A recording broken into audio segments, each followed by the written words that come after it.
In a frosty wonderland where the snowflakes twirl, lived Jingle the Penguin, a joyful little girl. She loved the cold and her icy home, but dreamed of a Christmas adventure to roam. One day, she found a shiny red sleigh with a note from Santa saying, "Let's save the day." The presents were missing. The list had blown far. Jingle stepped up. "I'll be your North Star." Through snowy hills and icy streams, she slid and waddled with Christmas dreams.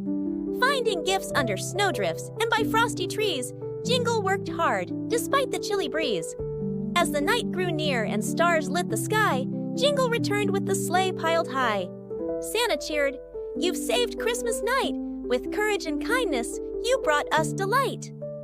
Now Jingle is known for her holiday cheer, a penguin of courage spreading joy each year. She returned to her home under starlit snow, dreaming of adventures wherever she'd go.